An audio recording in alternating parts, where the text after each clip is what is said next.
Okay, good morning, everybody. My name is Judge Kim Teresa Malika. You're here in first appearance magistrate court. Today you will be informed of the charges against you, and we're going to determine if there's probable cause. Today is not your trial day. Do not talk about the facts of your case.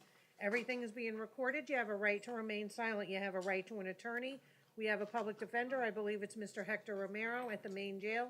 And we have Mr. Brian Reedy today here at the main courthouse alongside of me, if you are not at the main jail. If you have a private attorney, please step up to the podium and let me know. We're going to call Jamie Lynn Fairfax. Mr. Romero, are you at the main jail? Your Honor, North Broward, Chief of Medical Police. I am, Judge. Good morning. Good morning, how are you? I'm doing pretty well, Judge. I believe the person you called is not here at me. Okay, and State, can you announce your appearance for the record? Oh, Yes, Your Honor. Sarah Rivera on behalf of the state. Brian Reedy. Veronica Walker on behalf of the state. Brian Reedy from the Public Defender's Office. Just double check if it's domestic, okay? Your Honor, North Okay. Broward. Okay, Jamie Lynn Fairfax. Your Honor, she's in North Broward, but she's going to be a medical reset. Okay, thank you very much. I'll be with you guys in just a second. Lamore Arica, and then after that is Emma Luisa Rivera. Ms. Lamora Rica is here present, Judge. I mean, she is approaching, Judge. Good morning, ma'am, how are you? You're charged with trespass, occupied structure, or conveyance. Want to resolve her case today? Judge, she does not. She's looking forward to her day in court. She's been here since 1999. She's 52 years old. Judge, I believe she has a clean record. This is a misdemeanor offense, nonviolent. Your Honor, at this time, we'd be asking you to consider releasing Ms. Arica ROR. Okay, the court does find probable cause. State, do you have any objection to ROR? She has no prior history. No, Your Honor. Let me ask you this, Mr. Romero. Is her address 38 Southeast 14th Street? Let me inquire.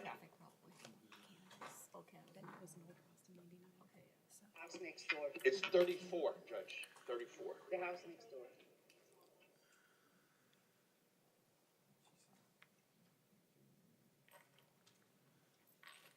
Yeah, but I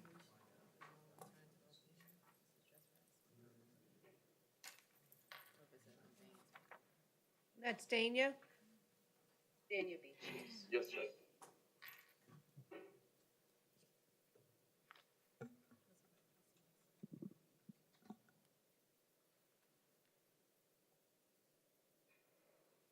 All right, the court will ROR her. Good luck to you, ma'am. Make sure you check for your court date, okay? Thank you, Judge. Thank you. Emma Luisa Rivera, and then we're gonna have. she's in North Adlazar Broward, Judge. Fuller. Good morning. Good morning. How are you, ma'am? Yes. Good. I'd like to say something. Well, don't say anything because I don't want you talking about the facts of your case. You have a capious misdemeanor. You did not show up for your arraignment for loitering or solicitation. Mr. Reedy? Yes, ma'am. I believe, this is an MO case. It is, Your Honor. I have a sneaking suspicion Ms. Rivera would like to resolve it. Okay, would you like to resolve your case today, ma'am? Yes, ma'am.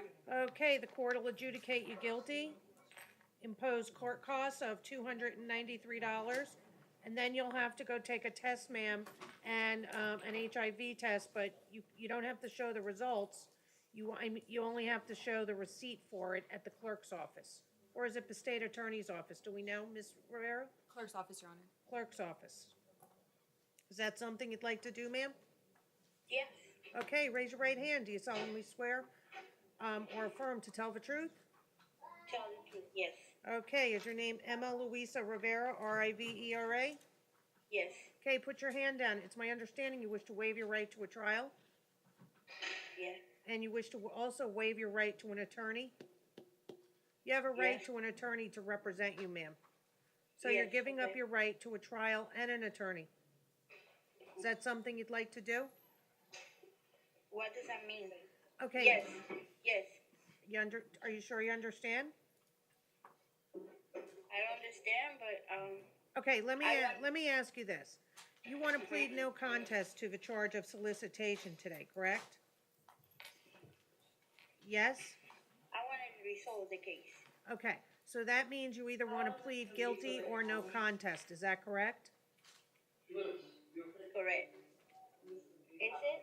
Yes, ma'am. Yes, correct. Okay, is anyone forcing you to do this? No, Are you under the influence of any drugs, alcohol, or medication? no, Ever been treated for a mental illness? yes, Okay, does your mental illness, don't tell me what it is, does that affect your ability to understand the nature and clarity of these proceedings here today? no, it doesn't. Okay, understanding what I just explained to you, you're pleading no contest to solicitation, ma'am. Yes, I Okay, understand. the court's gonna accept your plea, find that it's freely and voluntarily entered, the court has reviewed the court file, finds probable cause for the plea, the court's gonna adjudicate you, time serve you, and impose court costs of $293. Additionally, you're gonna have to take a test, and they'll give you, where does she get the paperwork? Do you know, Mr. Reedy? Honestly, I don't know, Judge. State?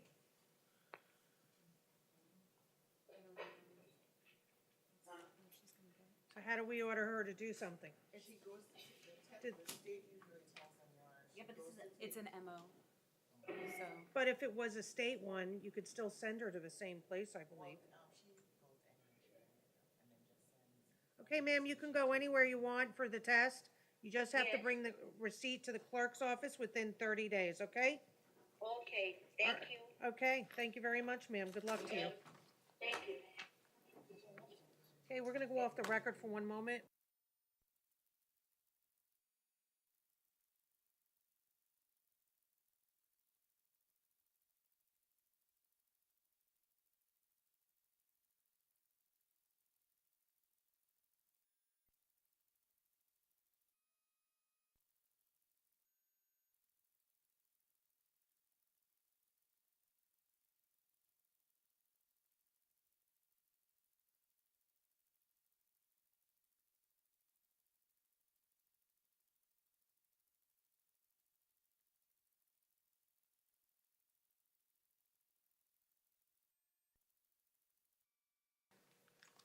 All right, so next person's gonna be Lilzier LaShawn Fuller.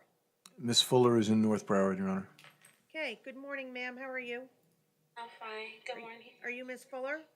Yes, Okay, you're charged with disorderly conduct, trespass, and you have 2 capious misdemeanors for you had no show for a change of plea hearing for resisting without violence and trespass of a structure. Right now, there is $525 bond. Can you make that bond? Judge, Miss Fuller indicated to me that she's going to have a lot of trouble making that bond. She has been a resident of South Florida all of her life. She's been living in the same place with her mom and her daughter and her grandmother. She was working, as the probable cause indicates, as a security guard. I think from what she has told me, her prior criminal history consists of a DWLS. I don't think she has a very bad record. Does she want to resolve her cases today? She wanted to see if pretrial release would be an option, but I don't think she's opposed to resolving the case either. Okay, if she wants to resolve the case, she can. If not, I'll give her pretrial release. All right, Ms. Fuller, what would you like to do? The judge will let you out on pretrial release like we discussed, or you can resolve the case and get it over with today. The court will adjudicate you and time serve you, ma'am, and impose court costs of $293. The court will give you up to 1 year to pay. What would you like to do? Resolve all your cases today? Or I could put you on standard pretrial, but you're gonna have to come back to court, ma'am. I can do that. Which one? I'll come back to court. Okay, the court's gonna place you on standard pretrial. Yes, ROR, yes. One of them, 3 and 4 is one case. Yes, and 1 and 2 is another. Yes.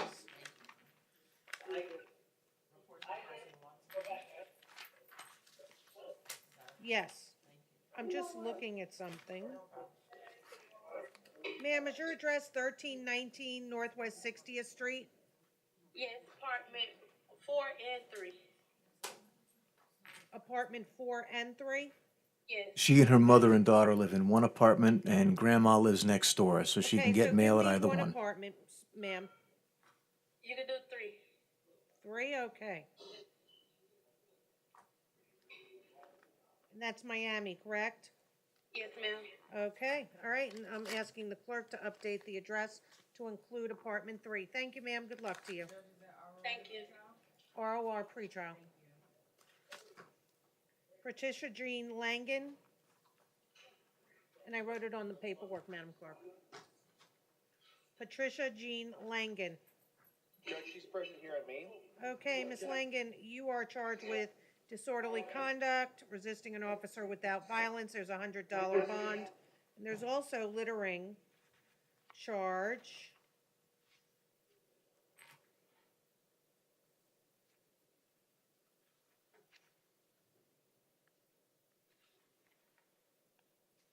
Okay, the court does find probable cause. Does she wish to resolve her case today?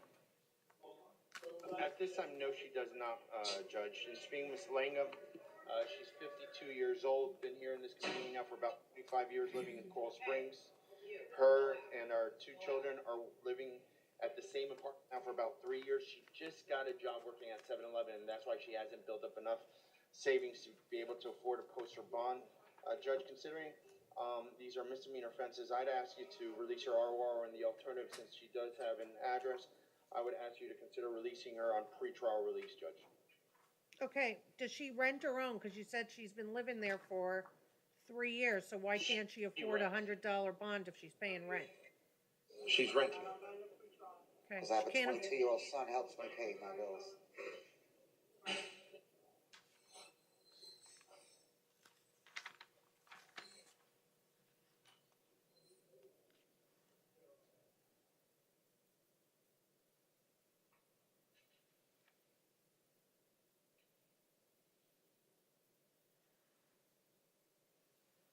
okay, court's gonna put her on standard pretrial, ROR her on the resisting without. Thank you, Judge. Okay, next one is Michelle Lee Del Vecchio, North Broward, Your Honor. and then we have Lauren Michelle Ianella. Miss A&L is a medical reset. Okay. All right, are you Michelle Lee Del Vecchio? Yes. Ma'am, you're charged with add charges. You have count 11, grand theft, not bond, it's between $300 and $5,000, bond set at $1,000. Count 12, fraudulent uttering a false instrument, bond set at $1,000. Actually, all of them are at $1,000. Counts 13 and 14 are fraudulent use or possess ID of another without consent. And count 15 is possess stolen DL or ID. So you have a total of $5,000 bond. The court does find probable cause. Can you pay the $5,000? Your Honor, we just ask you to leave the bonds where they are.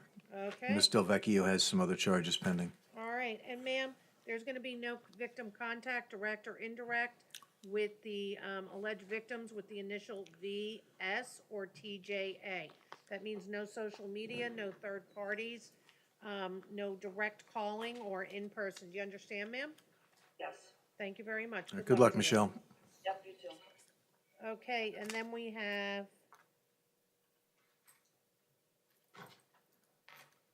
Just see something. Okay, so that's 2 Michelles. I just wanted to make sure I didn't write on the wrong paper. And then we have Lauren Michelle Ianella. That's a medical reset. So I'm told, Your Honor. Ianella, She's the medical reset, Your Honor. thank you. Just wanted to confirm it.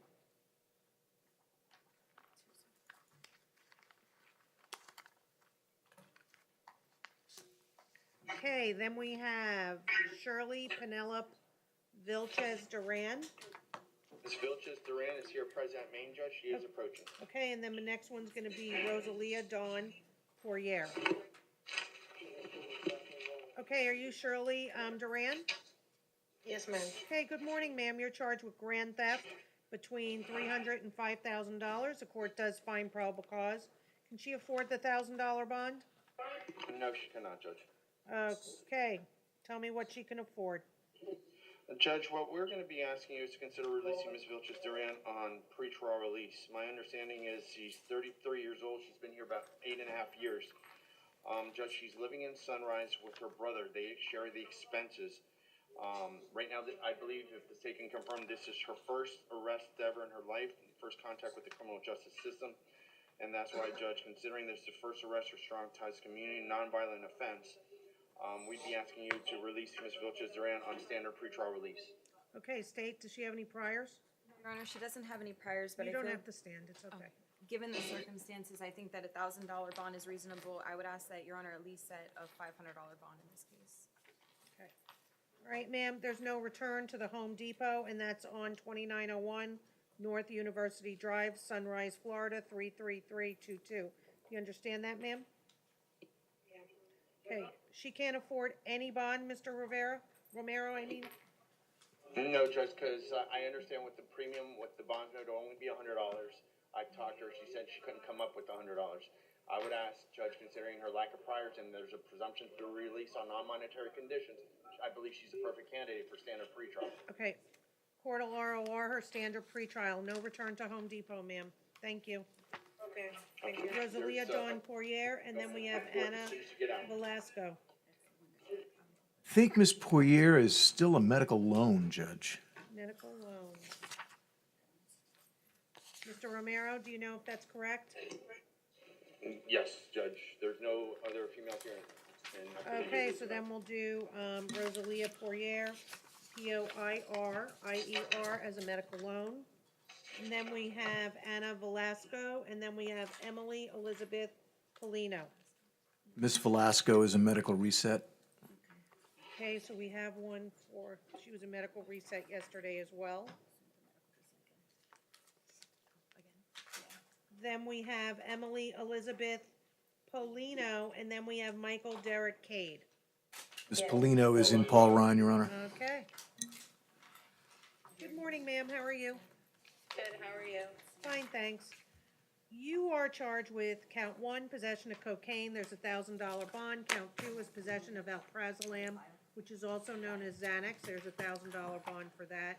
You do have 2 probation violations or community control, which you are gonna be held no bond. And then counts 5 and 6 are capious felonies. And that is for felony committing prostitution and possession of cocaine. So Yes, you're gonna be ma'am. held no bond on those counts as well. Yes, Okay. ma'am. Good luck to you, ma'am. Thank you. All set. Okay, Michael Derek Cade, and then Ralton February. Mr. Cade is in North Broward, Your Honor. He has Okay. nothing else holding him other than this charge. Okay. All right, I believe this is a county ordinance, so can you represent him? It's not an MO case, it's a I CO. cannot. Okay. I thought you could on the county cases. I think the state can, but I don't think that we can. Okay. But as I said, it's the only thing holding him, and he might want to resolve it. Okay, sir, this is an ad charge. Do we know if he has anything else pending? From what I see, Your Honor, he does have a case in drug court. What? I've paperwork to show that all cases are dismissed. Possession charge is dropped. The resistance with violence, can you guys hear me? Yeah, I can hear you. Someone's talking to me over here and checking. So before you go Okay. through all that paperwork, let us check, okay? All right. Nothing else. Judge, is that, good morning, Your Honor, is that Michael Cade? Yes, Over in North Broward? yes. And what's the question, is it relating to his VOP, his violation of pretrial? He has his, All right. okay, hold on one moment, sir. Just hold on. Mr. McLawrence, this is a county case. It has a violation of, I have a capious Broward County ordinance. It's actually an ad charge. So, are you representing him? Yes, Judge, I have the paperwork on that for the court, it's a alcohol consumption.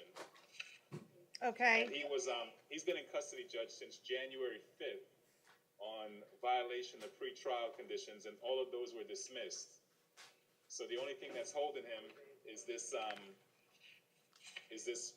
alcohol consumption case. Okay, so let me find out, do you have any objection to him resolving it? Or you wanna come back to the, why don't we, recall him and then you're gonna come over here today, right? Yes, Judge, I was actually calling him when you called up his name. All right, so let me go back to him, we'll recall him when you get back here, I'll put him aside, okay? Yes, Judge. I Thank- also have Kevin Sims, who's here in the main jail with me, Judge. Okay, hold on just one moment. Sure.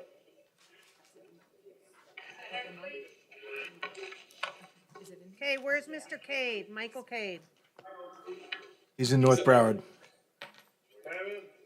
Okay, Mr. Cade, this is what we're gonna do. We're gonna have your attorney come over here. He did verify that all your cases, except for this one, have been dropped. So we're gonna recall your case, okay? Okay, today? Today, like in the next hour, half hour, okay? Have a seat, sir. Okay, Ralton, oh, I'm sorry. Which one is yours, Mr. McLawrence? It's Kevin Sims. He should be a few names down from Michael Cade. He's on page 8 of the docket. What about Dino Mazzola? I don't represent Mr. Mazzola, Judge. I don't know which city he's in. It might be Hollywood, let me Hollywood, see. Your Honor. It is, it's Hollywood. Okay, so I'm sorry, which one do you have? Kevin Sims, Judge. Okay, I have it. All right, where is Mr. Sims? He's right Good here. morning, next to me, Mr. Sims. You're charged with the capious misdemeanor. You failed to appear in court for a trespass. Court does find probable cause. What would you like to do with this, Mr. McLawrence? Judge, I've spoken to Mr. Sims. He desires to resolve this matter. Okay, is he gonna do a stay away, agree to stay away? Yes. He said yes, Okay, Judge. raise your right hand. Do you swear and or affirm to tell the truth? Yes. Okay, state your first and last name. Kevin Sims. SIMS. Yes, ma'am. It's my understanding you wish to give up your right to a trial, sir? Yes. Is anyone forcing you to do this? No. Are you under the influence of any alcohol, drugs, or medication? No, ma'am. Ever been treated for a mental illness? No. Okay, you want to plead no contest to trespass, sir? Yes. Okay, the court's going to accept your plea, find that it's freely and voluntarily given. Court is going to adjudicate you, time serve you, and impose $78 in court costs. The court will give you 6 months to pay that, sir. Sir, there's you. no return to the location, okay? Yes, ma'am. Okay, Judge. you're done with this case, thank you. All right, Ralton, February, and then we have LaShawn Jason Cost, COS. Mr. February is here, President Judge at Maine. Okay, good morning, Mr. February. You have a capious traffic for a driving while license is suspended. This is actually an ad charge. Does he have any other cases pending? He's waiting for a program on count 1, which is a PVP case. So this is the only thing holding him from going into his program. Am I right, Mr. February? Yes, sir. Okay, do we He's been have in his, custody since January 29th, Judge, and in speaking with Mr. February, he wishes to ask the court if he would consider resolving his case today. okay, does anybody know where he is in the cycle of his driving while license is suspended? Your Honor, he failed to appear at arraignment. That I know, but do we know if this is, he has a driving while license is suspended? Thank you. I just don't know if this will habitualize him or Oh, not. sorry, Your Honor, now I understand.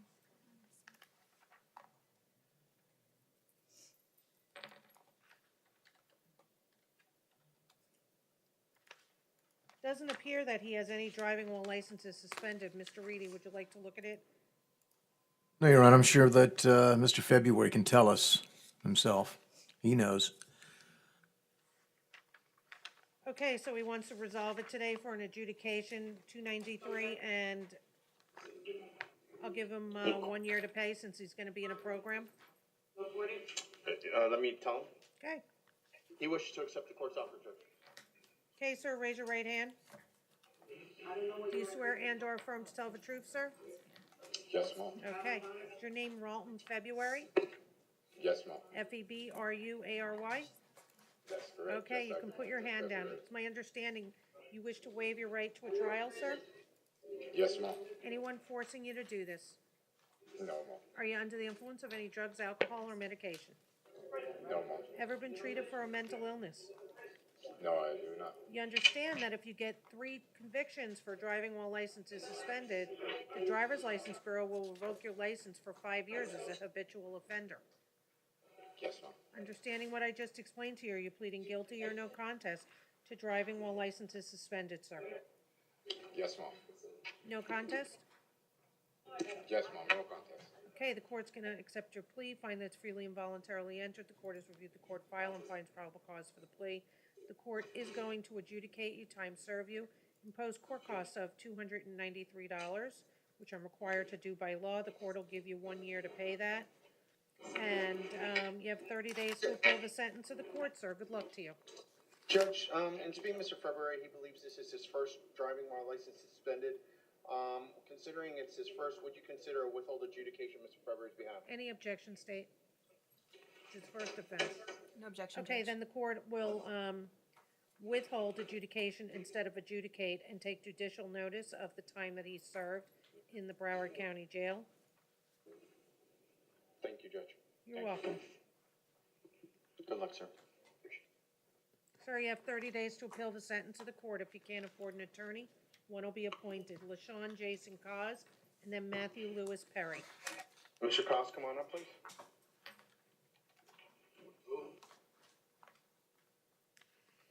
He's approaching, Judge. Okay. Can we have his driving record as well? Your Honor, this is number 2. He has a prior from 2017. Okay, DWIs. great.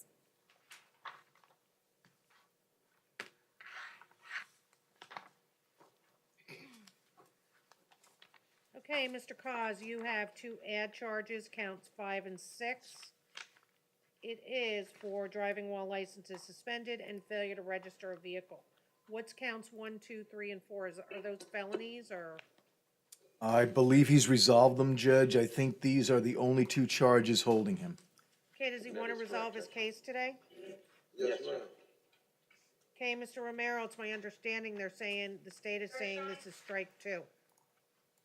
That's what I heard also. And I already informed Mr. Acosta the consequences of having 3 within 5, Judge. Okay, If he wishes to resolve his case. okay, sir, raise your right hand. Do you swear and/or affirm to tell the truth? Yes, ma'am.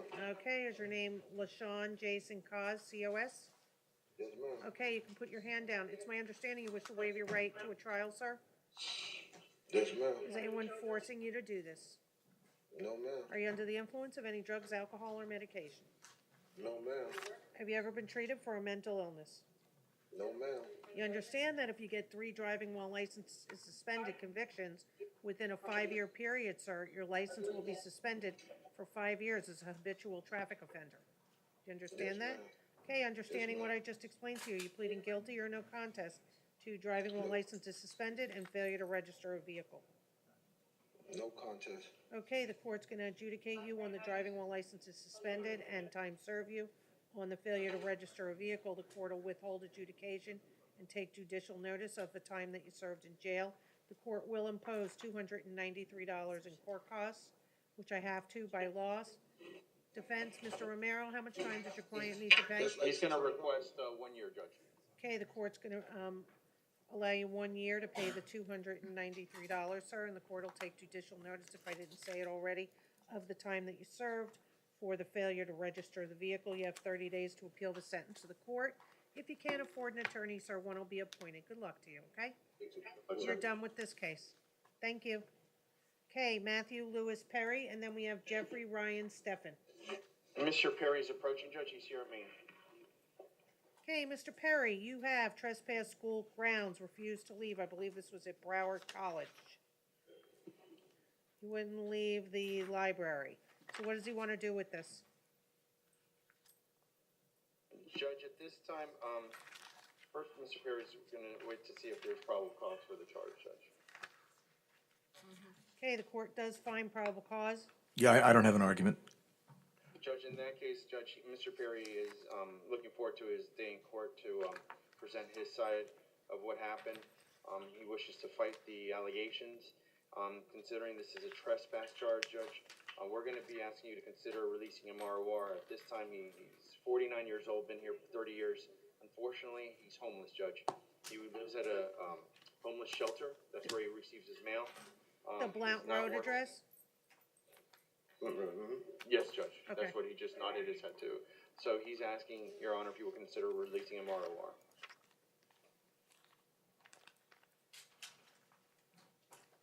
State priors, Your Honor, he currently has another pending trespass right now. and where is that trespass? That's in front of Judge Hurley, and the location Is is, that Broward College as well?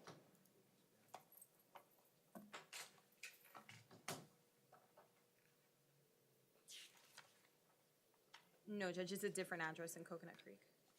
What's the address? Is 4847 Coconut Creek Parkway in Coconut Creek, Florida. That's at a Big Lots, in a Big Lots Plaza. Okay, this is what the court's gonna do. The court is gonna ROR him, but put him on standard pretrial. Sir, you are not to return to Broward College. You understand that? I don't understand you, but the previous charges are pleaded not guilty. Okay, sir, it doesn't matter. I'm RORing you. I'm putting you on standard pretrial. You're not to return to Broward College. Good luck to you, sir. Okay? Okay, we have Jeffrey Ryan Steffen and then Martin Briseno. Mr. Stephan is here present, Judge of Maine. He's approved. Okay, good morning, Mr. Steffen. You have 3 capious misdemeanors. You failed to appear in court. One's for a petty theft, bond's been set at $250. Trespass on private property, bond's been set at $250. And unlawful use of a false name, bond has been set at $100. You have a court date on February 22nd, 2018 in Division MM. Who is Judge Deborah Carpenter-Toy. Does he want to resolve his case today? Judge, yes, however, in speaking with Mr. Stephan, he believes that he already resolved these cases and received the time served, so is there any way the state can look in Odyssey to see if that's reflected, and then this would need to be deleted off the docket? I'm checking now, Judge. Thank you. There's actually 2 different cases, just so you know. One's an MO. The trespass, and then the 7929 would be the petty theft and the unlawful use of false name. He believes that he resolved those. And Your Honor, Odyssey isn't reflecting that those have been resolved yet. Let me check these. When is he saying he resolved them, Mr. Romero? When did you resolve them? When I took my probation term, because I had to, before I could get on probation, I had to resolve these cases. And my probation papers say run concurrent with any other charges. Judge, he was placed, from what he's telling me, on probation here in Broward County. When he resolved his probation case, from what he advised me, he believed he resolved all other pending matters which were misdemeanor offenses. So that's why he's under the assumption that he believed he resolved his Got cases ROR before. on them, he didn't resolve them. Got ROR on them. Okay, he got ROR on him and then he failed to appear. Yeah. Oh, so maybe that's why he thought they were resolved. No. That's why.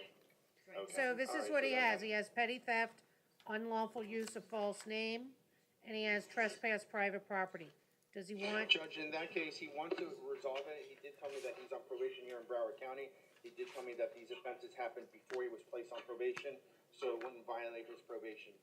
So therefore, Mr. Steven, wishes to resolve these cases today for time served. okay, state? I have no objection to that, Judge. Okay, the court will adjudicate him on all 3 counts and time serve him. He is going to have to pay $293 and $78. Is that something he wants to do? He does, Judge, and he's gonna be requesting 6 months to pay the court costs.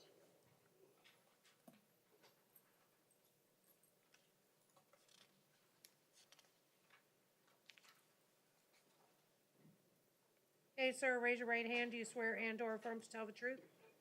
Yes. Okay, is your name Jeffrey Ryan Steffen, Stephen? Yes. Is it my understanding, sir, that you wish to waive your right to a trial? You can put your hand down. It's my understanding you wish to waive your right to a trial? Yes. Is anyone forcing you to do this? No. Are you under the influence of any drugs, alcohol, or medication? No. Ever been treated for a mental illness? No. Understanding what I just explained to you, are you pleading guilty or no contest to petty theft, trespass private property, and unlawful use of a false name? No contest or guilty? No contest, ma'am. Okay, the court's gonna accept your plea, find that's freely and voluntarily entered. Court's gonna adjudicate and time serve you on 1 and 2 and 3, and on count 1, the court's gonna impose $293 in court costs on count 2, so attach any court costs, and I'll give you 6 months to pay. You have 30 days to appeal the sentence of the court. If you can't afford an attorney, one will be appointed. You're finished with these 3 cases, sir, okay? You're done. Thank you. I'm really finished this time. Right? You're finished, you're done. Martin Braceno. This is an MS VOP, Ms. Rivera. Yes, Your Honor.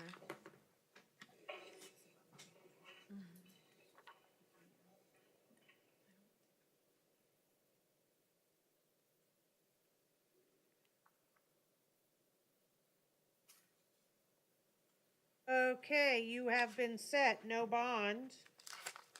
I don't know who said it, someone did it February 17th.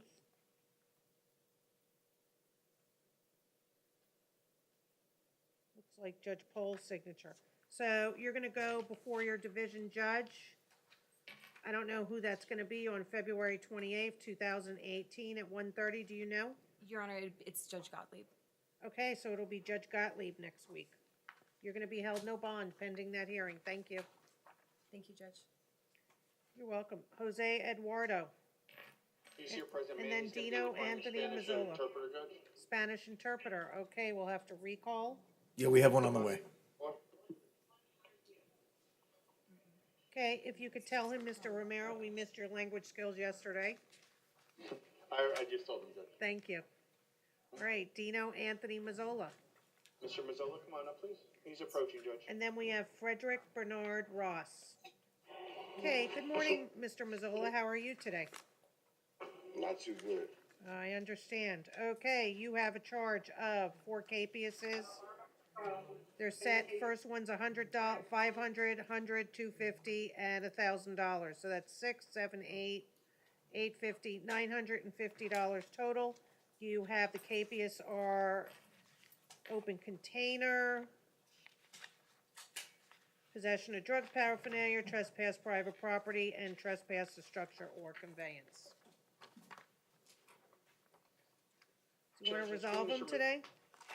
He's asking, Your Honor, if you would consider resolving his cases today.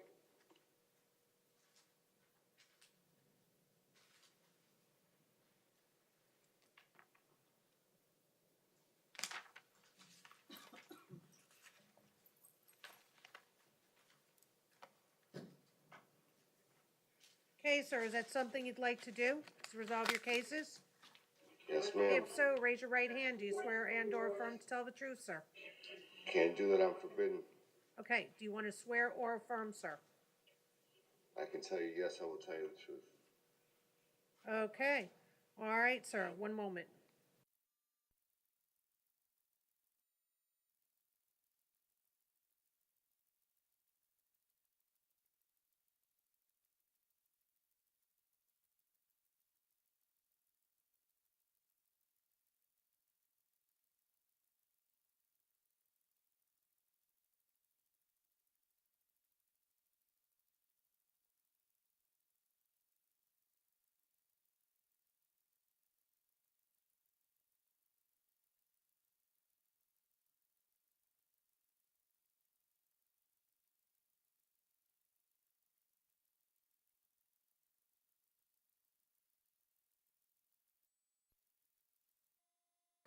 Sir, I'm going to ask you again, raise your right hand. Do you swear and/or affirm to tell the truth, sir? Yes or no?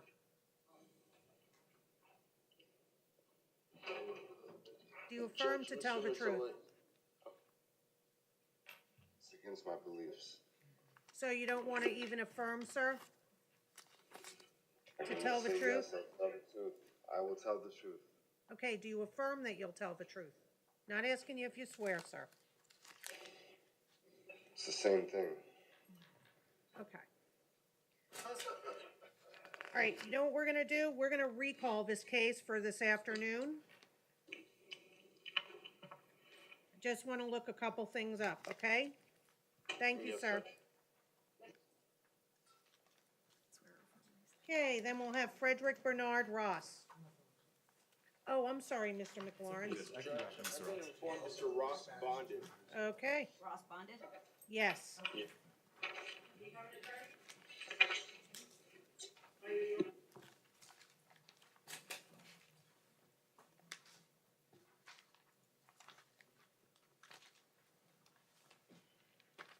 You're the Michael K. Judge in North Broward. Okay, give me one moment. Okay, Michael Derek Cade at North Broward. May I approach, Judge? Sure. This is the original notice to appear. Oh, thank you.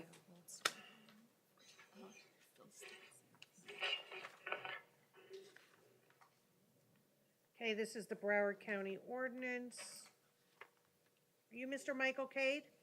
Yes, ma'am, I am. Good morning, sir. We have your attorney here, Mr. McLaurin, in the courtroom with me today, as I indicated earlier. So it says identified laying next to the front door.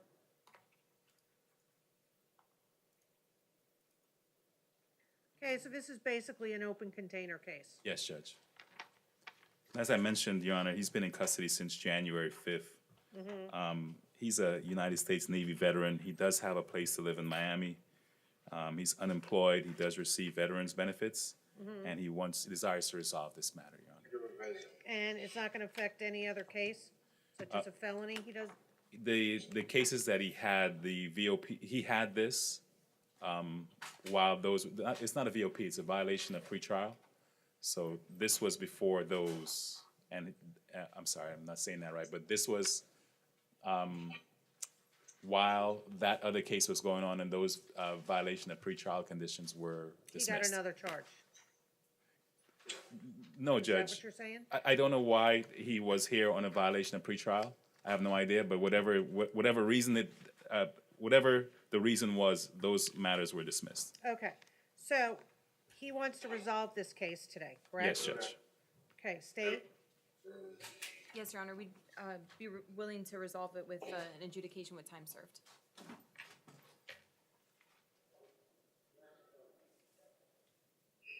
does he want to take adjudication time served? Judge, he wants to resolve it. As his lawyer, I'd always ask for withholding judicial notice of time served. But however, whichever way the court decides to resolve it, he does want to plead no contest and be finished with this matter. Okay, sir, raise your right hand. Do you swear and/or affirm to tell the truth? Yes. Okay, you wish to plead no contest to open container, sir, the Broward County ordinance? Bottom of your mice. Yes. Is anyone forcing you to do this? No, ma'am. Okay, Mr. Cade, have you ever been treated for a mental illness? Just had to roll post-traumatic stress disorder from the military, ma'am. Okay, does that affect your ability to understand what's going on here today? No, And you can madam. put your hand down. Oh, okay. No, ma'am. All right, understanding what I just explained to you, you pleading no contest to KP's misdemeanor, Broward County ordinance, open container, sir? Yes, madam. Okay, the court's gonna withhold adjudication, take judicial notice of time served, impose $78 in, I don't know if it's 78, but is that what it is, Madam Clerk, or 293? All right, I'll do pardon? Okay, $78 in court costs, the court will give you 6 months to pay. Can you hear me? Thank you. Yes, ma'am, I hear you, ma'am. Okay, you're done with this case, sir, good luck to you. Thank you, Judge. You're welcome, here you go, Mr. McLaurin. Jerry Surplus? It's a while. Judge, she's here, President Maine. Okay, good morning, Mr. Surplus. You are charged with a capious misdemeanor. Bond's been set at $500 for possession of cannabis under 20 grams. Does he wish to resolve his case today? Judge, he informed me he's gonna post bond. Okay, thank you. Good luck to you, sir. Your Honor, our Spanish interpreter is here. All right, so we'll recall Jose Eduardo. Do you have any others, Mr. McLaurin? None? Okay. Okay, raise your right hand. Do you swear and/or affirm to translate from Spanish to English, English to Spanish? I do. Maria Salazar, certified court interpreter. Okay, and if you could just spell your last name for the court reporter, they always ask me. Yes. Salazar. Thank you. You're welcome. Mr. Eduardo, you are charged with 1 count of petty theft, second degree, first offense. Bond Señor, has been set at $25.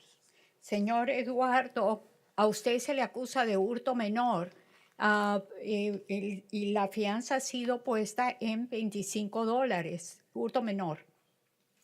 Court does find probable cause. La Corte encuentra que hay causa probable para la acusación. Does he want to resolve the case today? ¿Quiere usted resolver su caso hoy? And if not, can he Judge, afford at the this time, $25 bond? Give me a moment to talk to him, okay? Okay. Thank you. Mr. Romero speaks Spanish, so.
Judge, this is the situation. Normally he would try and post bond himself. He would self-bond. Su abogado dice que normalmente usted podría poner su propia fianza, However, Pero- he has a credit card in his property.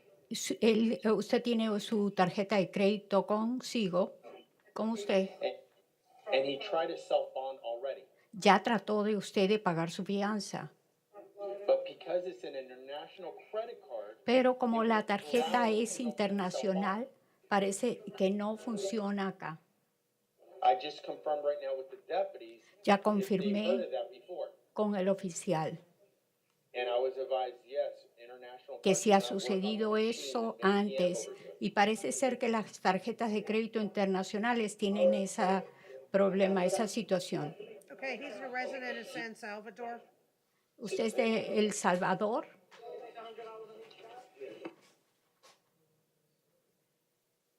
Your Honor, interpreter didn't hear you. You said, you asked he if a he was from resident? El Salvador? Is he a resident of San Salvador?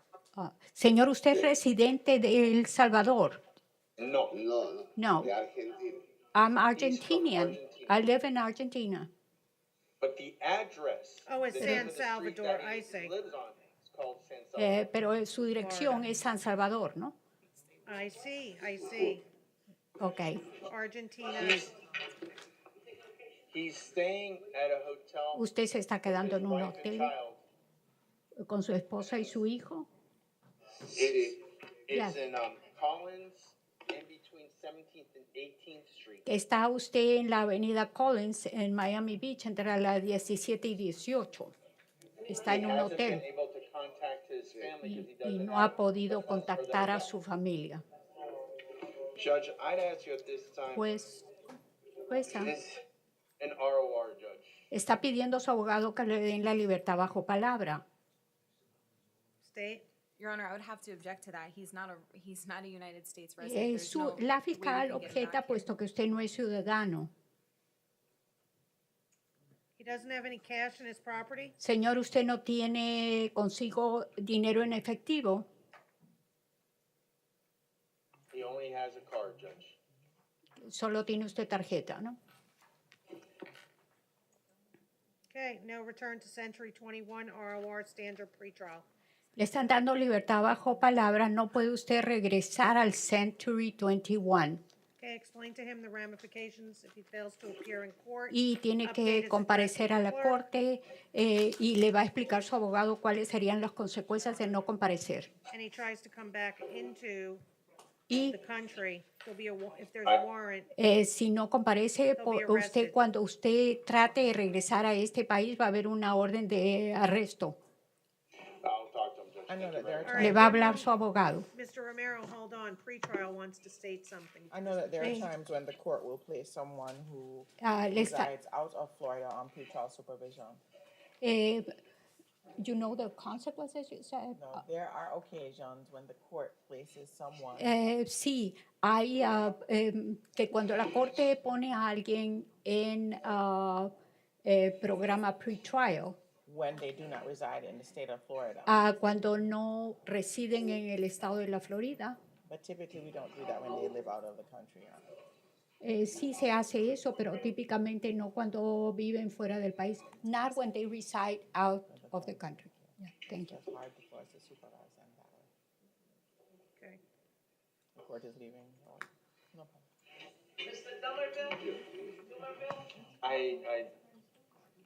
I didn't really hear what was going on, Judge. Okay, so can you repeat it again, Ms. Patrice? I was just informing the court Le estaba informando a la señora jueza that typically I've seen where Normalmente. this court has placed people on pretrial who reside out of Broward County or hay out of Florida. algunas veces en que la jueza ha puesto en el programa virtual a personas que viven fuera del condado, fuera del condado, outside, I'm sorry, Outside of Florida fuera de la or Florida Broward County. o del condado de However, Broward. this defendant, based on what the PD has told us, Pero en resides base a lo out que of the nos ha dicho country. su abogado, esto es fuera del país. The court says the order remains in place. He's on pretrial supervision. La jueza dice que la orden permanece en su lugar y se le está dando la libertad con el programa pretrial. How does the court want him to? Because I know typically we do the 2-1. So, how do you want him to? Judge, would you consider, based on what pretrial said, Que en base a lo que dijo la señora del programa pretrial, que si la jueza puede considerar, Mr. Eduardo certainly would have to appear in person today. Assuming he's going to be released, he'll be there today. I'll give him the map, so he'll be in person.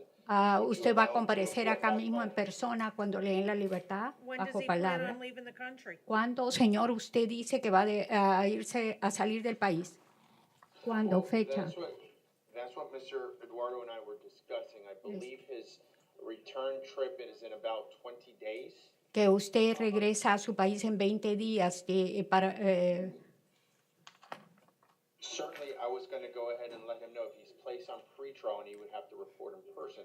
He would have to go and que si a contact the usted airline and change that que si reservation. usted le dan la libertad con el programa pretrial va a tener que cambiar su reservación de regreso, porque va a tener que comparecer acá en persona.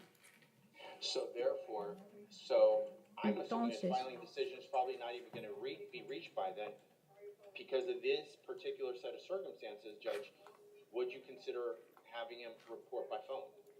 Que debido a las circunstancias de su caso, que sí podría la jueza aprobar de que usted se reporte por teléfono.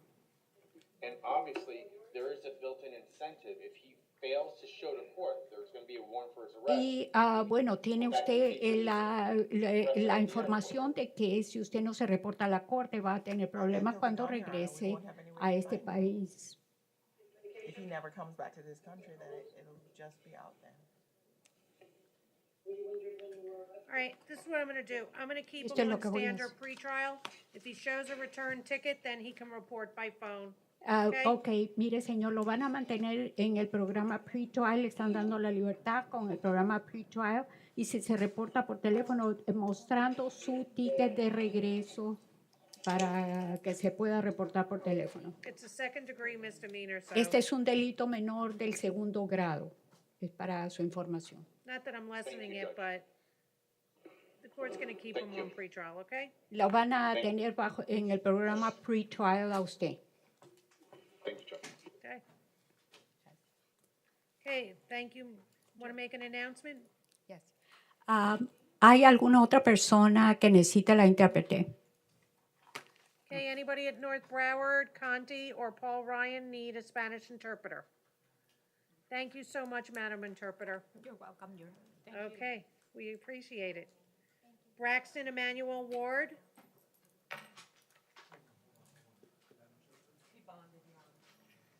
¿Alguien más que necesita un intérprete en español? Que solamente habla español. Wait, Judge, there's gonna be one more person here. Okay. ¿Qué es su nombre? Mr. Ward. Mr. Ward bonded the next one, Mr. Romero, okay? Oh, Mr. Ward? Yeah. Ward.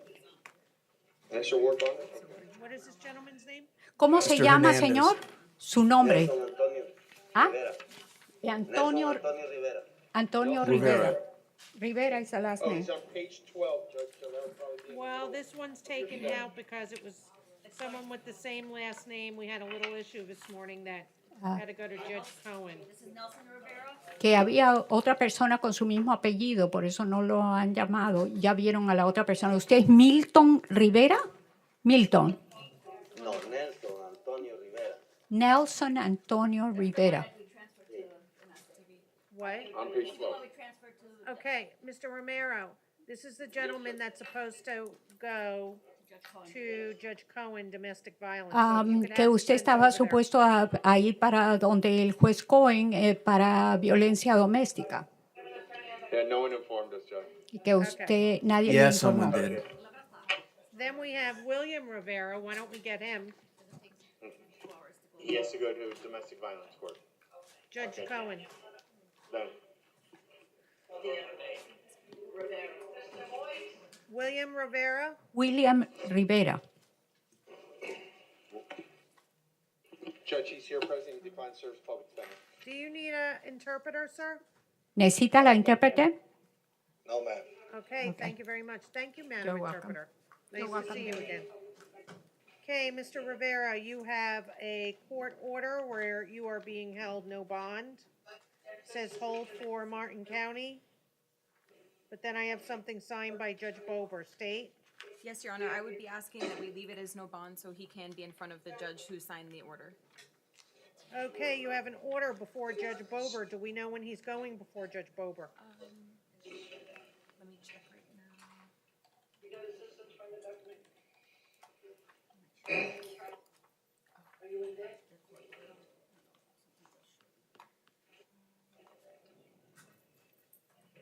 He has a date of February 23rd. Okay, sir, you're gonna be going to court February 23rd, 2018. I believe that's before Judge Bober. Does anybody know the time? Your Honor, it's at 9:30 a.m.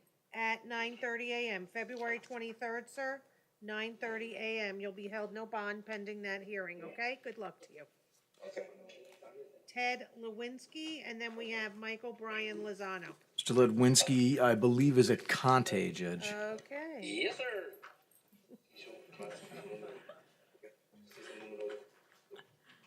Okay, Ted Lewinsky. Yes, ma'am. Sir, you have some ad charges. Burglary of an unoccupied dwelling unarmed. We need to talk about setting a bond today. And we have grand theft between $300 and $5,000. Bond's been set at $1,000.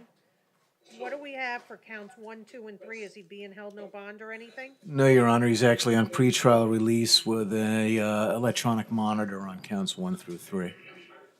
Any bonds? I don't believe. No, Your Let me Honor. double. Can I resolve those, ma'am?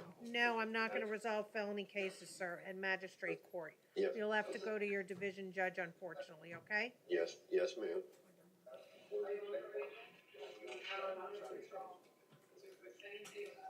Was he out on pretrial? No, And then they ma'am. just ad charged him? Did he bond out on them? Or was he ROR'd? And how come he never got out? Okay, before he got out. All right, so this is what the court's gonna do. Any objection to pretrial release? That's without a GPS, right? No. Okay, GPS level 2. I think that would be fine with Mr. Litwinski. Okay, and the court will ROR him, because it's an ad Ma'am. charge, okay? Ma'am. Yes, sir. Ma'am, is there any way that the GPS can come off for 1 or 2 days? Because the people that I'm staying with, I don't know if I don't know if they're on vacation. I got my keys and my clothes downstairs, but I don't know if they're there. I have to get released for at least a day and then collect my checks and stuff like that. And then I can come back and get the GPS monitor on me. The thing is, they won't release you from jail until they hook the monitor up to you. If I'm correct, I'm sure pretrial can correct me on that. Can they put the monitor on me and let me go home? I mean, there's nobody there. Hold on. I'm looking at the notes, when they tried working on this case since he's been in custody. And they made contact with someone. The defendant apparently has no residence. He's supposed to go back to, or he's attempting to get into the Broward Partnership for Homeless. No, I've been there a long time ago. Who stated that a year ago he did reside there. I'm staying at 1713 16th Street with Ramona Norsey. 713. 1713 16th Street, and I'm staying with Ramona Norsey. Is that where you want your address to go to? Or do Yes, you want to ma'am. keep it at this 920? No, I want to keep it at 1713. Okay, 1713, where is that? Northeast, southeast? It's over by Struttingham High School. I know, but we need to know the address. Is that southeast 16th Street, northeast? I'm not really sure. I know you have to get on 17th, and then 17th turns into 16th. It's Lauderdale Manors, ma'am. I believe so. All right, you know what? They're gonna have to verify your address. Okay. So I'm gonna get the GPS monitor? Absolutely, sir. Okay, yes, ma'am. All right. Yes, ma'am. Do you have a phone number for Miss Ramona Nancy? No, ma'am. It's Ramona Norsey. Norsey, I'm sorry. I don't have a phone number because my phone was lost during the arrest, so I don't know what happened to my phone. Okay, so can we do pending verification with the GPS, or we can't do that?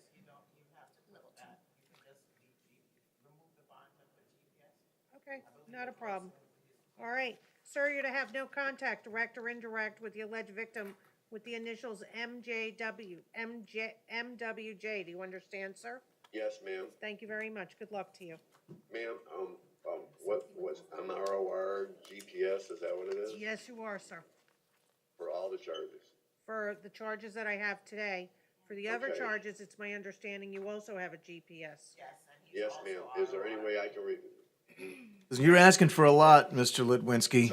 So it's I might just want to take it and run right now if I were you. Okay, I'm gonna go. Thank you, Judge. You're welcome.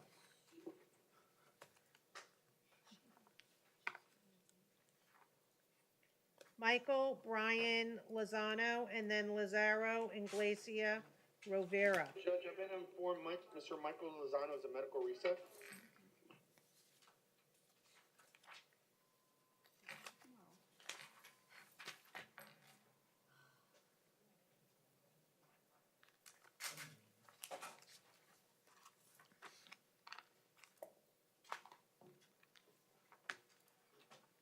Lazaro, Inglesia, Rovera. Mr. Michael Lozano was a medical reset. This is Mr. Iglesias, and he declined the services of public defender, Judge. Okay, good morning, sir. You have a violation of probation.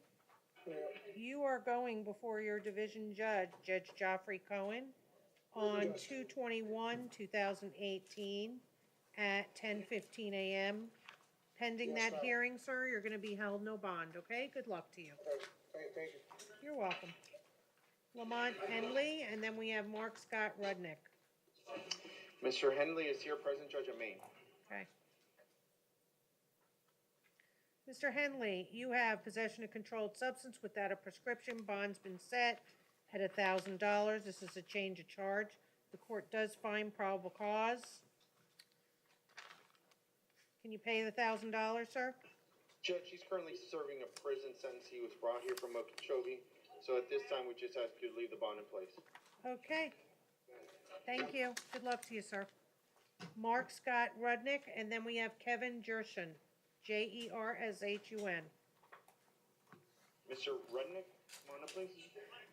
Mr. Rudnick's approaching, Judge, and he declines service of public defender. Okay, good morning, sir. You have 2 violations of probation for a felony. You're gonna go before your division judge, Judge Shear, on February 26, 2018 at 8:45. And pending that hearing, sir, you're gonna be held no bond. Good luck to you, okay? Thank you. You're welcome. Kevin Jershun, and then Alfred Thurman. Mr. Jershun is here present at main, Judge. Okay, Mr. Jershun, you are charged with failing to register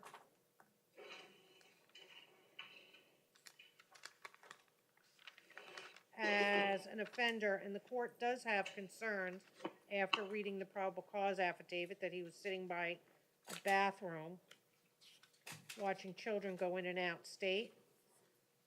Yes, Your Honor, at this time, state would be seeking at least a $10,000 bond. He does have prior failure to registers as well, so it is a major issue with this defendant. Judge, I think Mr. Jershun, he's 49 years old. Unfortunately, at this time, he's unemployed and unfortunately he's homeless, so he's financially indigent. I'd ask you to take that also into consideration in determining a reasonable bond. Okay, it has 1 Northwest 33rd Terrace.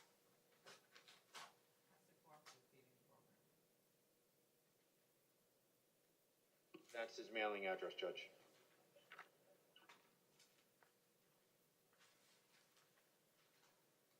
Okay, the court has concern for the community and for children. You are to have no contact, sir, with anyone under the age of 18.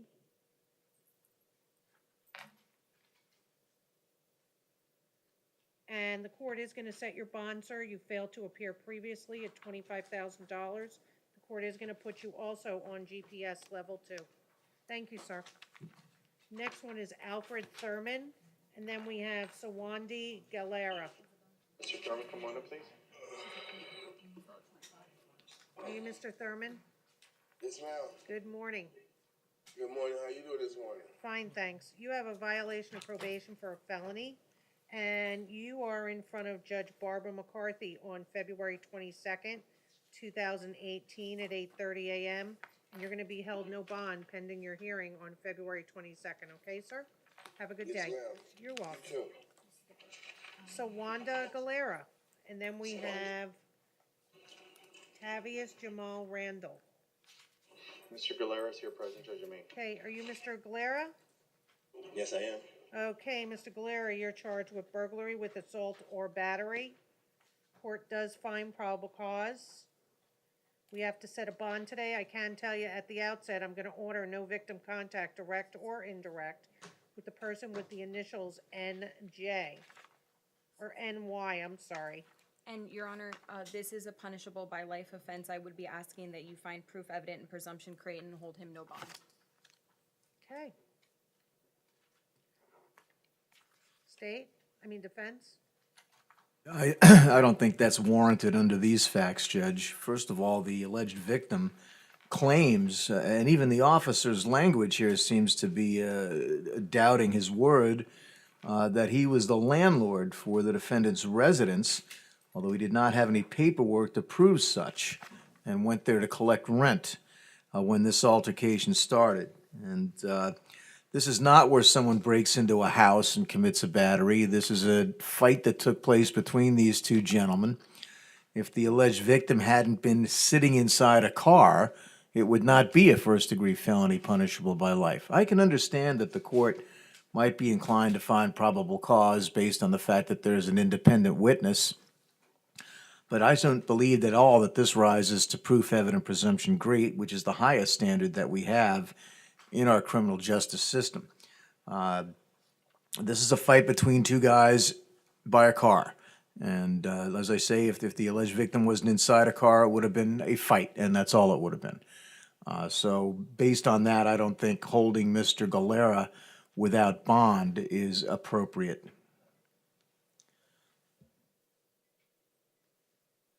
Anything further, State?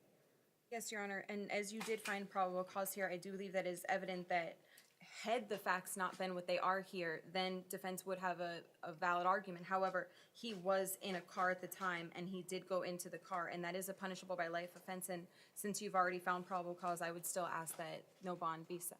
Well, the finding of probable cause and the finding of proof evident presumption great are basically at the opposite ends of the burden of proof spectrum.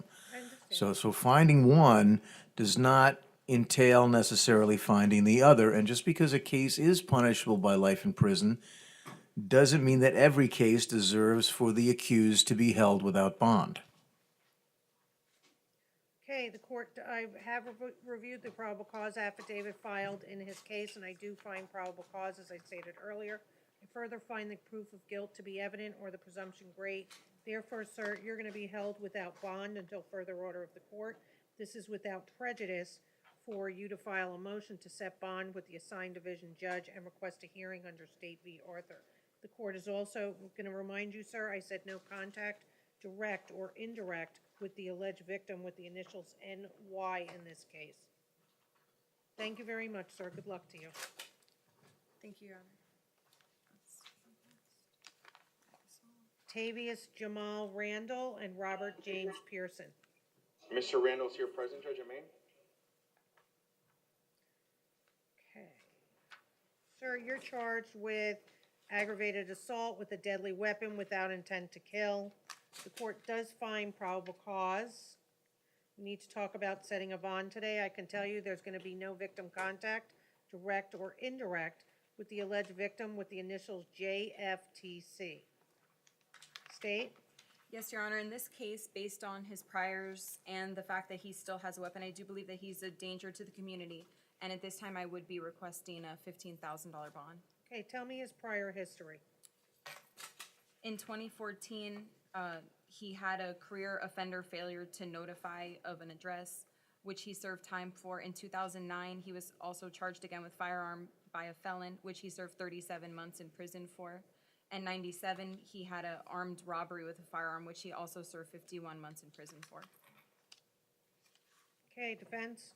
Judge, the victim in this case, by his own admission, is high on crack cocaine at the time of the incident. So his ability to perceive the events around him are somewhat suspect. But it does not seem to be in doubt at all that he was smoking crack cocaine before this fight started. And after that, we really don't know what happened. We know that apparently a rock was involved. We don't know how many times the victim was allegedly struck with the rock. We don't know the extent of his injuries. There's a lot of information not present in this affidavit other than we know the victim was high. So I'd ask the court to listen to what Mr. Romero has to say about ties to the community, but I think the court should take those facts into account when setting bond for Mr. Randall. Okay, it does say here, hold on, Mr. Romero. Okay. It does state that the alleged victim was buying crack from Randall. And I know he's not being charged with sale, but that's what it says in the probable cause affidavit. And this all started apparently because this alleged victim allegedly did not want to pay Mr. Randall. Go ahead, Mr. Romero. Judge, Mr. Randall's 38 years old. At this time, he's getting disability, $750 per month. He lives in Hollywood with a roommate. Him and his roommate share the expenses on the apartment that they've been living at over 1 year in Hollywood. Their monthly total on the rent is $700 per month, so his portion is $350. He's going to be asking his roommate to post his monetary bond. But from what Mr. Randall told me, his roommate, Dorothy, is a housekeeper by trade. It depends on how many jobs she gets, but from what he advised me, they barely pay the rent. I'd ask you at this time to consider setting a $1,000 bond on Mr. Randall's behalf on count number 1, and I'd ask you for mitigation purposes to take into account what my colleague has stated regarding the facts of the alleged victim, his mental state, Judge. Okay, does your client have employment? No, he doesn't. He gets disability, Judge. I mean, the court has concern about his prior history. I believe the last I mean, he time picks from up what a he rock said, and he had strikes like someone in the head. This is what the court's gonna do. GPS level 1, $5,000 bond. No victim contact, JF with JFTC, direct or indirect through third parties, social media, etc. You understand, sir? Yes, ma'am. Thank you. Robin James Pearson, Pierson. Morning, Your Honor. Okay. Just hold on one moment, sir.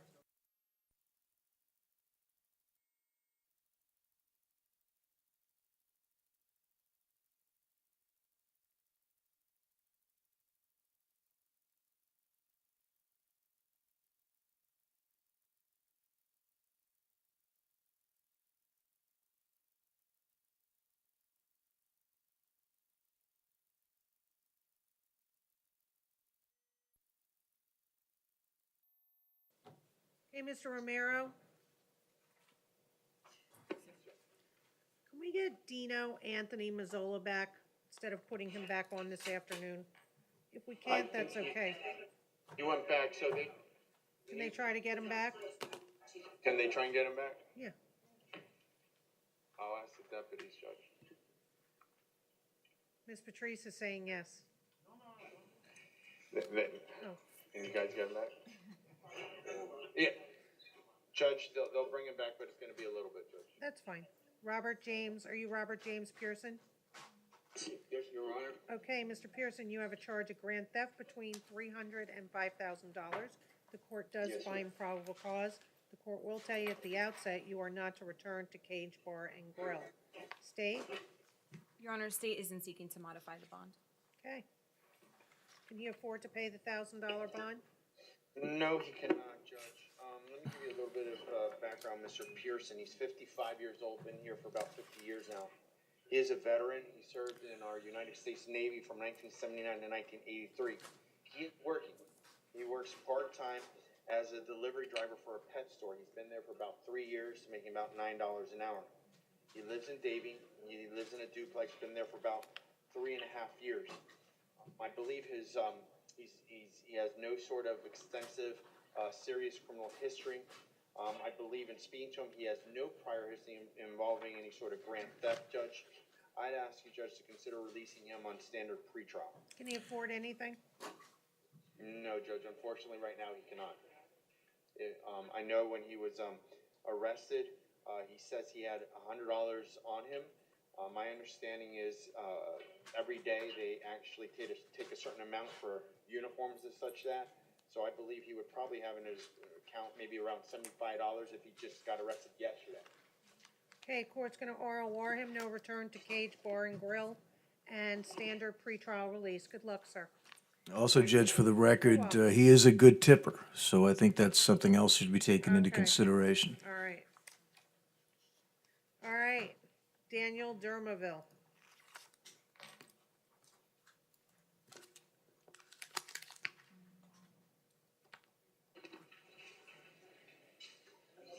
Okay, Mr. Dermoville. You are charged with burglary of an unoccupied conveyance unarmed across county lines. Bond set, we actually have to set bond. I can tell you at the outset, there's gonna be no victim contact, direct or indirect, with the alleged victim with the initials AA. The court does find probable cause. State?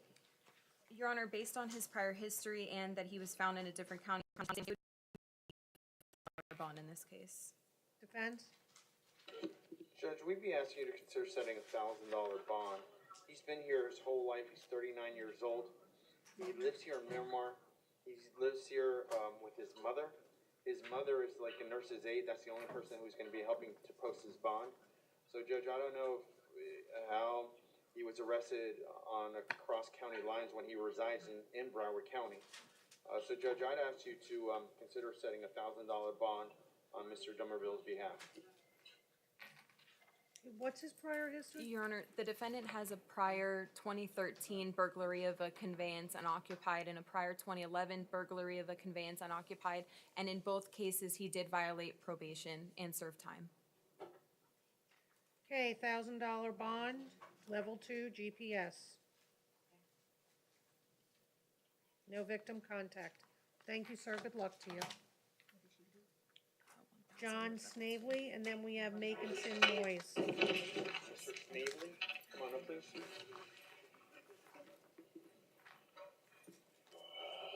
Okay, John Snavely, you are charged with criminal mischief, $200 or less, first offense, bond set at $25. And then you have a warrant for VOP felony pretrial, which there is no bond set on that case. So, the court does find probable cause. His pretrial's been revoked.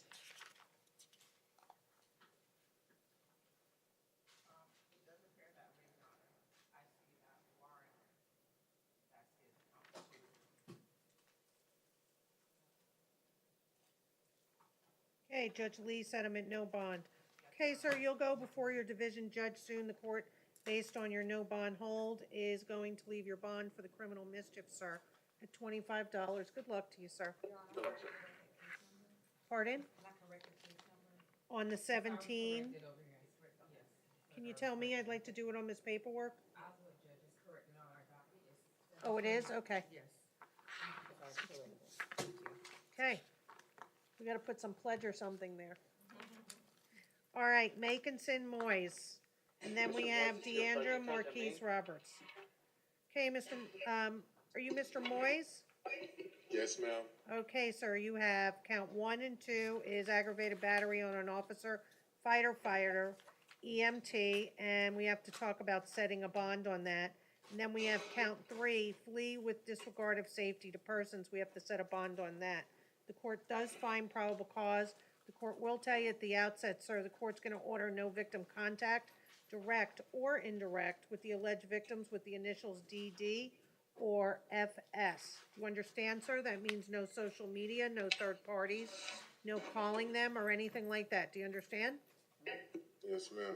Okay, now let's talk about bond on counts 1, 2, and 3. State, priors, pending, and recommendation.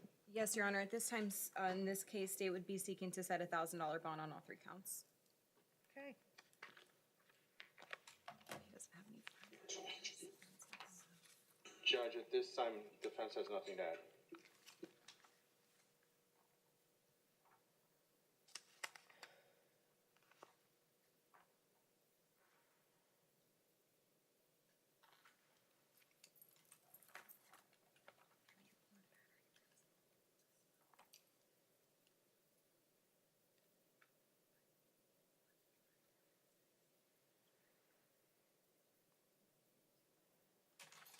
Okay, court's gonna set a $1,000 bond on counts 1, 2, and 3. And sir, I'd like to remind you, no victim contact, direct or indirect, okay? Yes, ma'am. Thank you. Have a good day. Good luck. Deandra Marquise Roberts and Tavar Anthawan Igus, or Egus. Good morning, sir. You're charged with count 1, kidnap adult for ransom, reward, shield, or hostage. The court does find probable cause, and the court does have concerns. I can tell you at the outset, sir, there's going to be no contact, direct or indirect, with the alleged victim in this case, with the initials CA and her family members. Okay, state? Yes, Your Honor. In this case, the charge is a charge that is punishable by life. I would be asking that you find proof evident presumption great and hold him no bond. There are serious concerns. Okay. I have a lot of problems with this probable cause affidavit rising to the standard of proof evident presumption great. The first several pages of the affidavit seem to deal primarily with CA's mother's concerns about the safety and well-being of her daughter. I know that there are apparently some controlled phone calls. It does not appear at any point that the state has attempted to introduce these phone calls to the court. We don't know what was said. But most telling is the actual statements by the victim herself. And if you're talking about finding proof evident presumption great, then I think statements for the victim that say that that the money that was involved was just money that he had spent on her the last few years of their relationship. She explained his role is just for protecting her because of the dangers involved in her type of work. She stated that the amount is the approximate amount of what she owes him. She stated that that he is different from other gentlemen that she has known in a similar profession. He makes sure that she is safe. She stated that he does not take her money. She gives it to him for her needs, food, shelter, etc. So I honestly am at a loss as to how proof evident presumption of guilt can be found in a case when the very victim herself is saying it didn't happen. So I can understand the court finding probable cause, but proof evident presumption great under these circumstances, as maybe unhappy as the court might be, it just isn't here.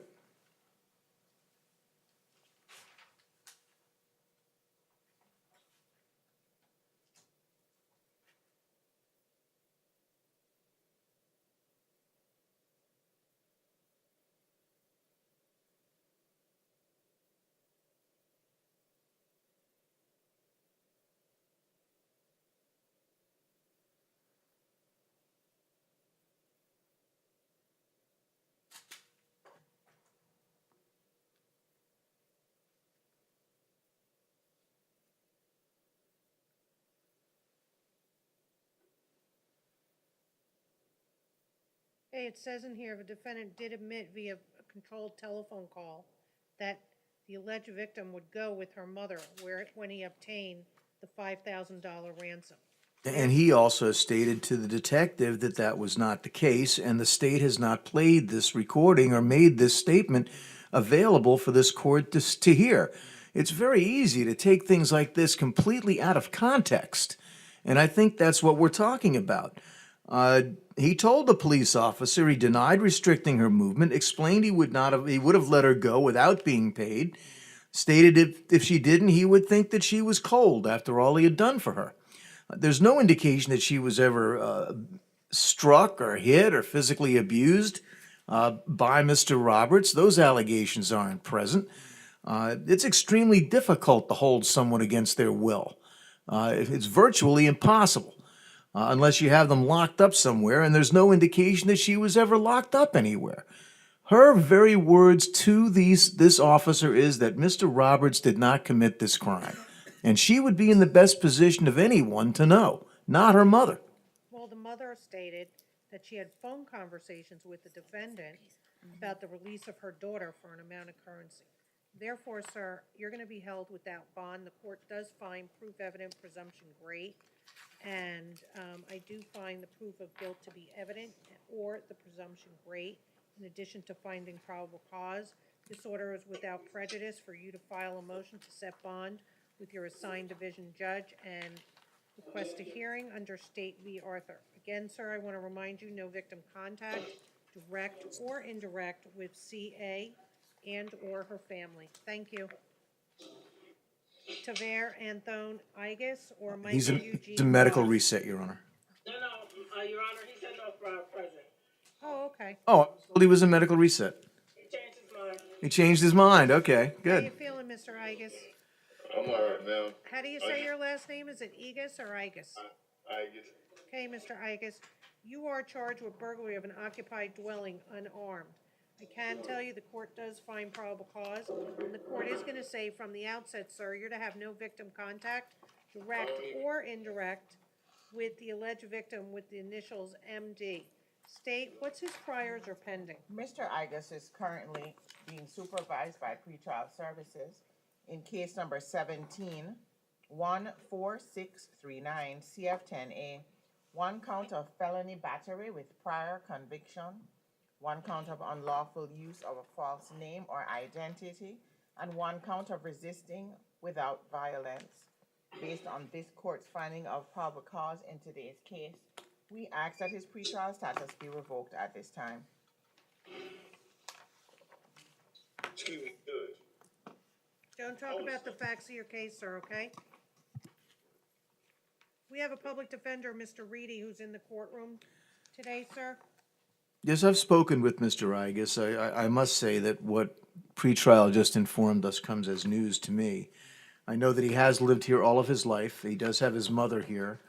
Uh, he tells me that he works in a temporary service doing construction work at a labor pool.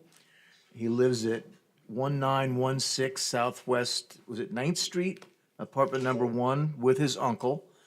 He's provided me with his mother's name and number. And I'd ask that you not revoke his pretrial release, Judge, and set a bond on this case that he can afford, which, quite frankly, won't be very much.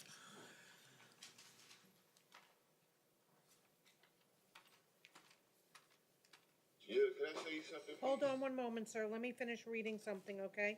Just Thank want to you, ma'am. reread something. Okay, thank you, ma'am.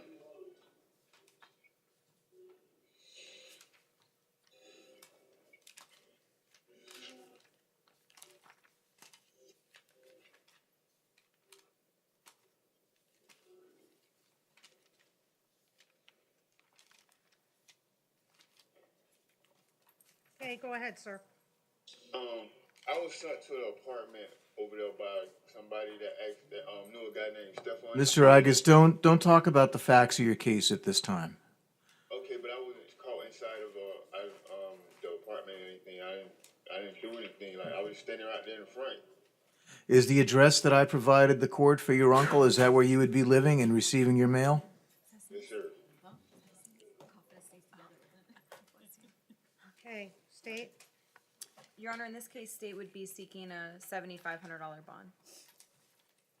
Any restrictions besides? Well, he's never gonna be able to make that, Judge. And based on priors, Judge, and let him he finish. also has a prior violation of pretrial release from 2016 as well. So I have concerns for him returning.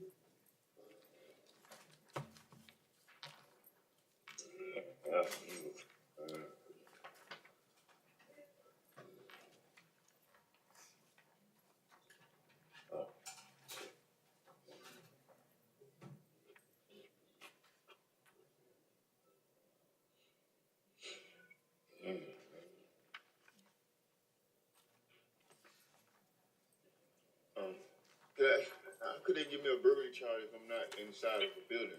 Don't say anything else, although Mr. Igus does make a good point. I think there is an argument to be made that this is actually an attempted burglary, as I think the victim saw that the screen had been removed, but no actual entry into the residence took place. Okay, this is what the court's gonna do. The court's gonna set a $5,000 bond, no victim contact, direct or indirect, with the person with the initials MD. You're to maintain 1,000 feet from MD's residence where this alleged incident occurred. And I said, did I say GPS level 2? No, Your Honor. Okay, GPS level 2. As far as case number 17-14639 CF10A, the court is gonna revoke and hold you no bond on that charge. Thank you, sir. Good luck to you. Next one is Michael Eugene Voss. And then Wesley Aaron Brown. Mr. Voss, Judge, is here present at Maine, and when you're ready, Mr. Mazzolas have already been brought down. Oh, okay, Nino great. Mazzola. Thank you. No problem. Okay, Michael Eugene Voss. Yes, ma'am. Sir, you are charged with 1 count of petty theft, 2nd degree, 3rd or subsequent offense. Your bond set at $750. And then we have trespassing an occupied structure or conveyance. We don't have to set a bond on that. I can tell you, I am gonna tell you that you are not to return to the CVS pharmacy located at 1150 Northeast 26th Street, Wilton Manors, Florida, 33305. Do you understand that, sir? Yes, ma'am. Mr. Voss is currently being supervised by pretrial services in case 17-1339, CF10A, 1 count of felony petty theft, 1 count of trespass, and then case 17-10912, CF10A, 1 count of felony petty theft. Based on this court's finding of probable cause on these new charges, we're gonna ask that his pretrial status be revoked at this time. Judge, Mr. Voss, unfortunately, He's homeless, he has no one to post his bond. Judge, you don't have to revoke his pretrial release conditions on those two open cases. We'd be asking you to consider is placing Mr. Voss on pretrial release on this case that's here before you as well. Okay, I put him on pretrial release on 2 other cases, or another judge did of this circuit, and he's committed a new offense. Therefore, this is what the court's gonna do. Court's gonna leave the bond at $750. On count 1, no return to CVS, GPS level 2. And the court is gonna revoke his bond, his pretrial on 17. I hope these are the right case numbers, Ms. Patrice, 1339 CF 10A, and case number 17-10912. Okay, all right.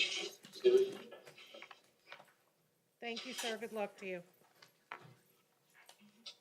Wesley Aaron Brown, Mr. Brown, come on. and then we have Ian David Sokoloff. Okay, good morning, Mr. Brown, how are you? How you doing, ma'am? Good. Fine, thanks. You have a violation of probation.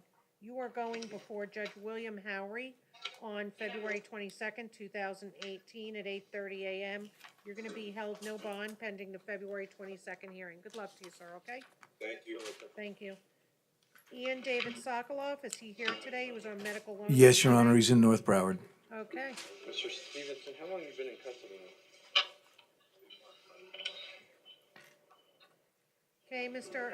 Romero, we can hear you, so you might want to mute it. Are you Ian David Sokoloff, sir? Yes, ma'am.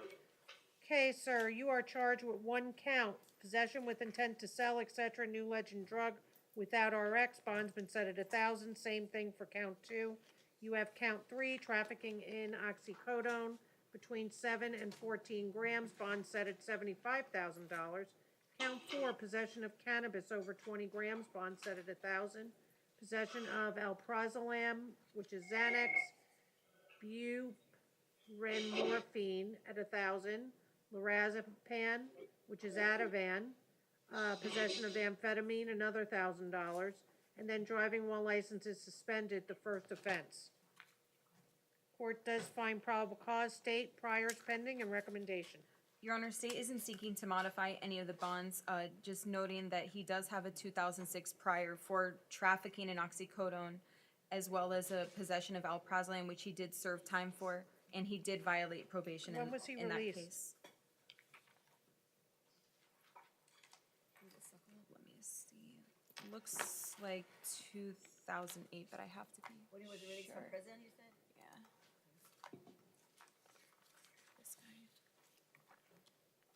Approximately, I don't need the exact date, Sarah. I believe it was 2008, Judge, from what I'm seeing here, but let me see. His probation termed in 2011, but he did violate and serve time on the violation of probation as well. And I would like to note also that he was found with over $1,000 in cash at the time of the offense. Don't say anything about the facts of your case, Ian. Judge, I'd ask you to consider that bond on count 3. I'd ask you to reduce it to $10,000. First of all, Mr. Sokoloff is just never going to be able to make a $75,000 bond, and he's got significant bonds on the other charges as well. This is a trafficking based on the amount, not on any attempt to sell. And I ask the court to take that into consideration as well. He was able to successfully complete a probation recently from 2006 to 2011. It certainly shows that he has the ability to do that. I'm not going to ask the court to give him pretrial release, but I do think reducing that bond on count 3 is a fair thing to do.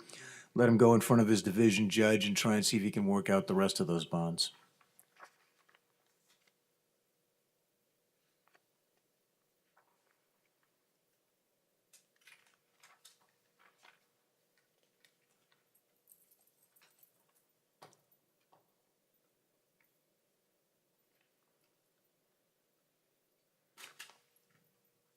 Is he a U.S. citizen? I'm trying to look it up.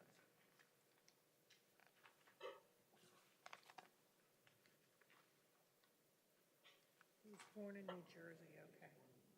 New Jersey. Were you born in New Jersey, Ian? Yes, sir. Newark. Sir, do you live at 1835 Northeast Miami Gardens Drive, 284? No, that's where I get my mail. I live with my mother at 3300 Northeast 192nd Street, Aventura, Florida, 33179. I caretake for her.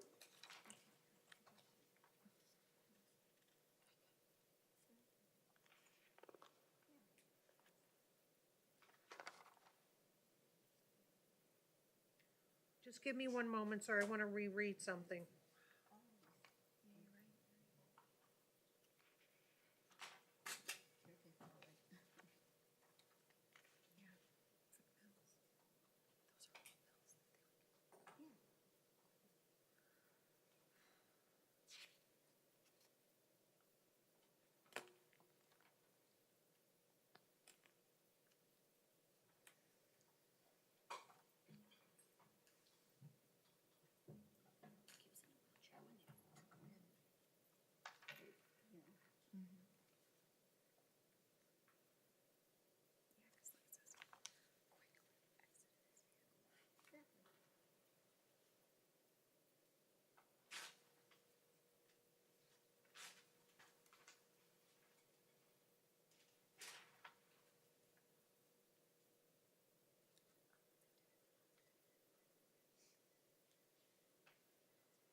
Okay, the court's going to notes that there were 38 pill bottles located throughout the vehicle. So this is what the court's going to do. The court is going to put him on GPS level 2 as to counts 1, 2, 4, 5, 6, 7, and 8. Court's going to leave the bond at $1,000. Count 9 is $100, and the court is going to make the bond for count 3 $25,000.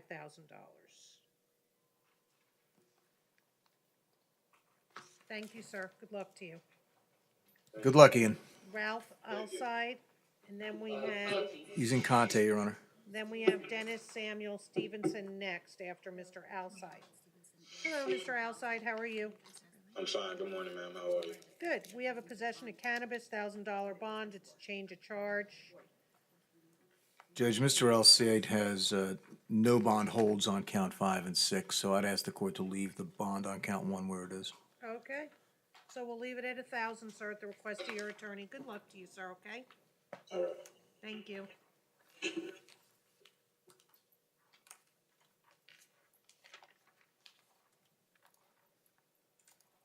Okay, and then we have Dennis Samuel Stevenson, and then Dino Mazzola will address. Mr. Stevenson is here at Main Judge. Hello, Mr. Stevenson.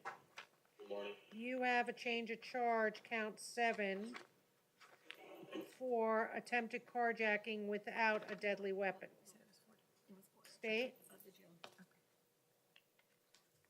Your Honor, the bond previously, before the change of charge was $40,000. State would just be asking that that be imposed here as well. What was the charge before? It was attempted previously.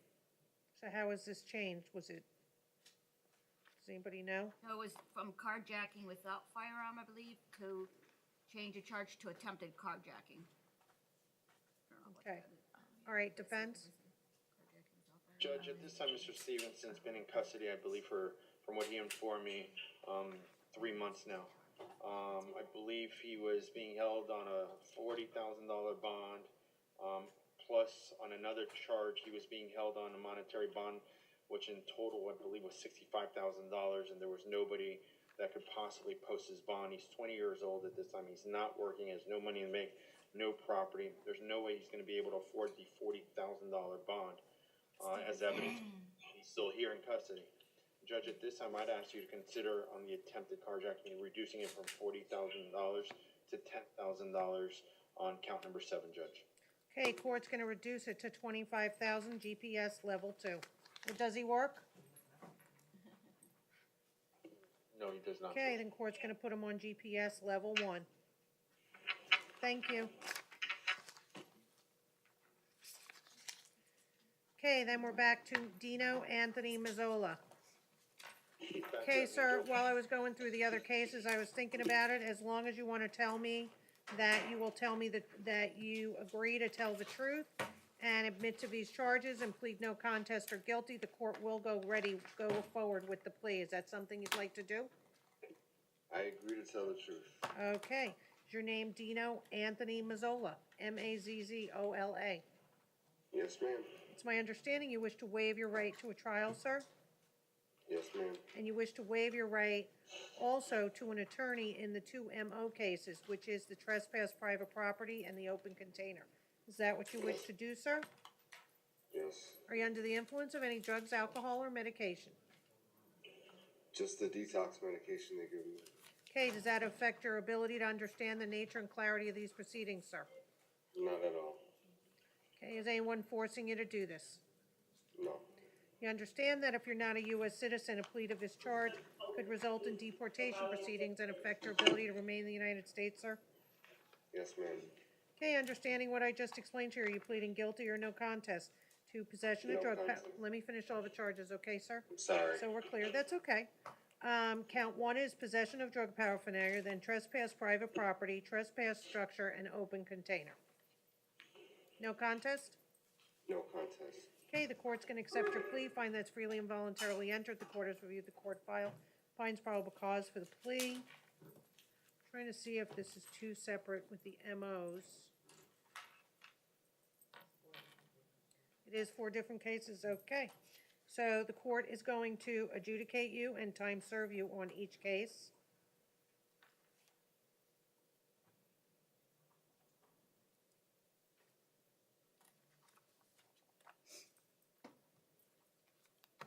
Court on counts 1 and 3 is going to impose $293, sir. And for counts 2 and 4, the court is going to impose court costs, which I'm required to do by law, $78 each count as well. And the court will give you 1 year to pay on the $293 and 6 months, sir, to pay on the $78. You have 30 days to appeal the sentence of the court. If you can't afford an attorney, one will be appointed. Thank you, sir. You're done with these 4 cases, okay? Yes, ma'am. Good luck to you. Okay, that concludes our morning docket. So, Mr. Romero, call Mr. Reedy for further information about this afternoon's docket, okay? Okay, I'll call him right now. Thank you.